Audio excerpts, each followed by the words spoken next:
In the past few weeks, the incoming president has referred to Canada as the 51st state and threatened a 25% blanket tariffs. I know you're familiar with this, on all Canadian imports. He also just a few days ago called our prime minister the governor of the great state of Canada. Should we be interpreting that as a joke or something more in your view? Well, I think as the saying goes, Trump is kidding on the straight. If asked, he'd say, of course it's a joke. And, Justin and I have a very good relationship, but I think it's an indication of what he thinks of Trudeau. And, it's mean. It's sort of a playground kind of thing, but that's Donald Trump.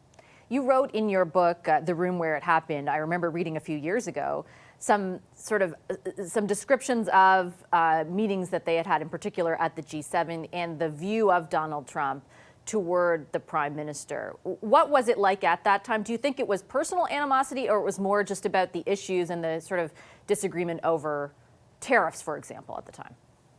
No, Trump doesn't care about issues. He cares about Donald Trump. And where I first saw the relationship in operation was at the G7 in Canada in 2018, where the other members of the G7 basically forced Trump into some statements in the outcome document that he didn't particularly like. I'd have to say I didn't like them either.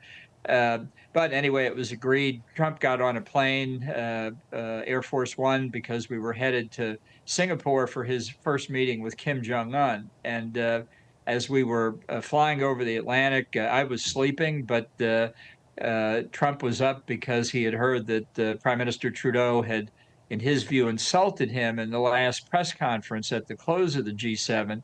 And Trump, after he woke me up and some others, decided he was going to withdraw from the outcome document, which is unprecedented to say the least. But he was so outraged at what at that Trudeau press conference that that's what he did. So my take on the relationship is that I don't know what it was before I saw it in action at the G7, but afterward it was in deep trouble.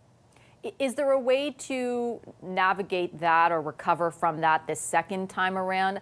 And I ask not just sort of out of this like gossipy, how do people get along, but because this threat that he has made would be devastating to the Canadian economy. It would instantly put it into a recession. So against that backdrop, I guess, if the federal government here were to ask you for advice on how to navigate this moving forward, what would you tell them?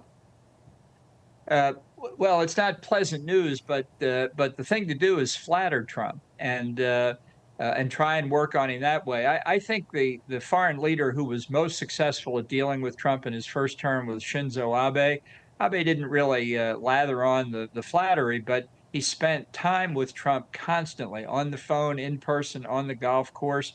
Never letting much time go by between conversations, just making sure they were in touch, telling him what Japan's interests were, so that it didn't come to a point where there was a crisis and he needed something from Trump. It wasn't always successful for Abe. It certainly took a lot of his time. But as I say, I think it worked more than any other approach that I saw during my time there. If that were to be employed here, and it seems, I should say, there are some indications. For example, the prime minister flew down to Mar-a-Lago to have a meeting with the incoming president a few weeks ago on the Friday evening of the American Thanksgiving long weekend. Like, if that is pursued, do you think that relationship you witnessed could turn into a different one? Like, essentially, I mean, your book talked a lot about this too. Like, Trump doesn't really like to forgive and forget, but is that possible in this instance, do you think? Well, it's always possible if somebody kisses the ring. I mean, that's what Trump likes. It's not positions on tariffs. That's not the issue. And I'd have to say for the current government or subsequent governments, Trump for Trump numbers kind of come and go, 25%, 5%, 80%. Who knows what it'll be? That's designed to throw people off their stride. I think it's important to maintain contact with all levels in the Trump administration as it's put together. I think a trade war between the U.S. and Canada and Mexico would be a catastrophically bad decision on Trump's part, but he doesn't understand how tariffs work. He thinks the exporting company pays the tariff. He doesn't realize it's the American importer that pays it and then passes the cost on to American consumers. So good luck with trying to educate him on that. You really think even after all these years that he still thinks that that's the case? I can point to you the NBC evidence with Yeah. Kristen Welker Yeah. a few days ago, where she said, people think that American consumers end up paying the cost of increased tariffs, and Trump said, "quote I don't agree." Yeah, I remember it well. She said economists from all different angles say that that's the case. And yeah, you're absolutely right. He said, I don't agree. Just wanted to get you also, Ambassador, on another issue that certainly you've been vocal on and we're very interested in here in Canada. That's the sort of preservation of NATO moving forward. Because in that same interview, he did very specifically say something, to be fair, that he said before, which is basically the prospect of leaving the military alliance is there if, quote unquote, member states don't pay up. As it stands, Canada is one of those member states who has not met the NATO target. Just this summer, our federal government outlined a plan to, well, sort of the broad strokes of a plan to get there by 2032. Do you think Canada is in trouble when it comes to defense spending with Trump in the presidency? Well, I think he'll beat whoever is prime minister over the head with it constantly. The fact is, the United States has to defend Canada because we're all around you. And if the Russian missiles ever come over the pole, that's something that's obviously critical to both of us. You should get defense spending up to 2% of GDP. I mean, it's that simple. But that's not enough to satisfy Trump. That's the ostensible point.